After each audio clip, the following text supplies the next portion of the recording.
সুপ্রিয় দর্শক শ্রোতা, আজকে নতুন আরো একটা ভিডিও নিয়ে আপনাদের সামনে উপস্থিত হলাম। প্রথমেই সবাইকে জানাই নতুন বছরের অনেক অনেক অভিনন্দন, সবাইকে শুভ নববর্ষ। আশা করি আপনারা সবাই ভালো আছেন।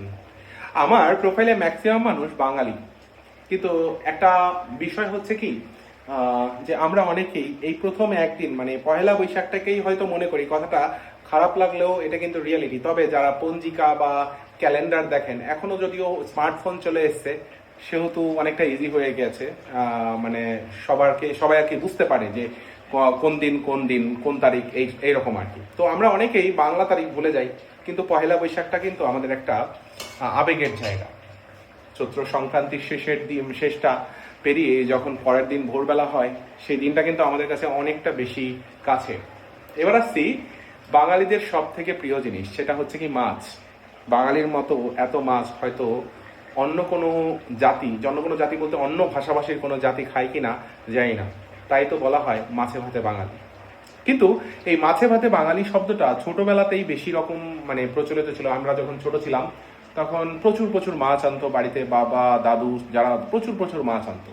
মানে মনে হতো যেন বাড়িতে একটা মাছের সাম্রাজ্য তৈরি হয়েছে। এখন ক্রমান্বয়ে মাছের সংখ্যা কমেছে। তার পিছনে কারণ আছে। মাছের সংখ্যা হয়তো ঠিকঠাক আছে, বা একটু কমেছেও, কারণ মানে জেলে যে মানুষগুলো আছেন বা জেলে মানুষরা কি করেন, আগে থেকে এই মাছগুলোকে ধরে নেয়।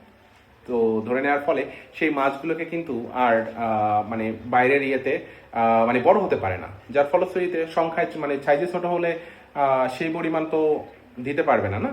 তো এইবার তার সাথে রয়েছে জনসংখ্যার আধিক্য। সবকিছু মিলিয়ে মাছের সংখ্যা এখন কমেই চলেছে। আজকে সকালে ইচ্ছে ছিল ইলিশ মাছ খাওয়ার। প্রত্যেকটা বছরই ইচ্ছে হয়। ছোটবেলার কথা মনে পড়ে যায়, যখন বাবা অথবা দাদু বাজার থেকে ইলিশ মাছ নিয়ে আসতো অথবা দাদা নিয়ে আসতো। তো সব মিলিয়ে এখন কিন্তু মানে ইলিশ মাছ আজকে খাওয়া হয়নি, কারণ আমি আনতে পারিনি। বাড়িতে দেখলাম ফ্রিজে রুই মাছ ছিল, তাই রুই মাছ দিয়েই একটা কারির মতো করে নিয়েছি আর দেখাচ্ছি আপনাদের। তবে অবশ্যই ছোটবেলার সেই দিনগুলোকে আজকে আমার মানে মনে মনে করতে হচ্ছে যে কতই না সুন্দর ছিল।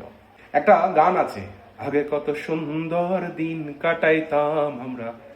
এই গানটার মর্মার্থ পরে আলাদা, কিন্তু বাঙালি হিসাবে হয়তো আমরা আগেই সুন্দর দিন কাটিয়ে ফেলেছি, বা আমাদের আগের পূর্বপুরুষ যারা আছেন তারা অনেক সুন্দর দিন কাটিয়ে ফেলেছেন। যাই হোক, এইবার আমি আসছি। আজকে আমি রান্না করেছি এইখানটাতে রুই মাছ এখানে ভালো এবং এই সজনে ডাঁটা দিয়ে, আর তার সাথে এদিকে কলমি শাক রান্না করেছি। অ্যান্ড জানি না রুই মাছটা এর কেমন হবে আমি জানি না, কারণ আমি খুব একটা সজনে ডাঁটা দিয়ে খাইনি। একদম শেষ হয়ে গেছে রান্না, এখনই খেতে বসতে হবে, সময়ও হয়ে গিয়েছে। যাই হোক, আপনারা কে কি খেলেন আর কে কে ইলিশ মাছ